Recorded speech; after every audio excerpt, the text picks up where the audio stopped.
कर्नाटक में मुस्लिमों के लिए 4% ओबीसी आरक्षण हटाए जाने के बाद केंद्रीय गृह मंत्री अमित शाह ने रविवार को कांग्रेस पर निशाना साधा और कहा कि संविधान में धर्म के आधार पर आरक्षण देने का कोई प्रावधान नहीं है। शुक्रवार को हुई कैबिनेट बैठक में कर्नाटक सरकार ने मुसलमानों के लिए 4% ओबीसी आरक्षण को समाप्त कर दिया और इसे दो प्रमुख समुदायों वीरशैव लिंगायत और वोक्कालिगा में वितरित कर दिया। इसने ओबीसी मुसलमानों को 10% आर्थिक रूप से कमजोर वर्ग श्रेणी में स्थानांतरित करने का भी फैसला किया। शाह ने कहा, अल्पसंख्यक को प्रदान किया गया आरक्षण संविधान के अनुसार नहीं था। संविधान में धर्म के आधार पर आरक्षण प्रदान करने का कोई प्रावधान नहीं है। शाह ने कहा, कांग्रेस सरकार ने अपनी ध्रुवीकरण की राजनीति के कारण अल्पसंख्यकों को आरक्षण प्रदान किया।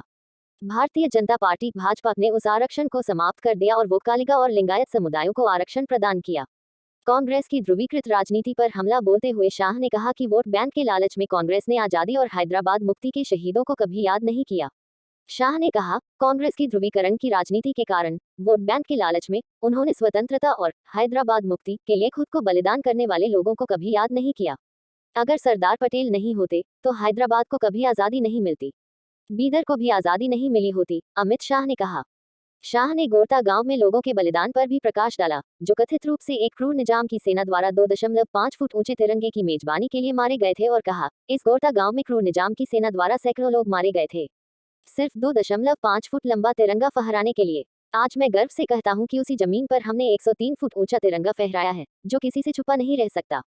अमर शहीदों की याद में सरदार पटेल की 20 फुट ऊंची प्रतिमा और गरोटा शहीद स्मारक का उद्घाटन करते हुए शाह ने कहा कि यह प्रतिमा देश के पहले गृह मंत्री द्वारा निभाई गई महत्वपूर्ण भूमिका का प्रतीक है।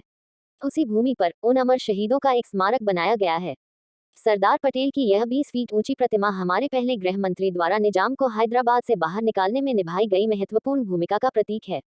इसलिए यह क्षेत्र, यह बीदर भारत का हिस्सा बन सकता है, शाह ने कहा।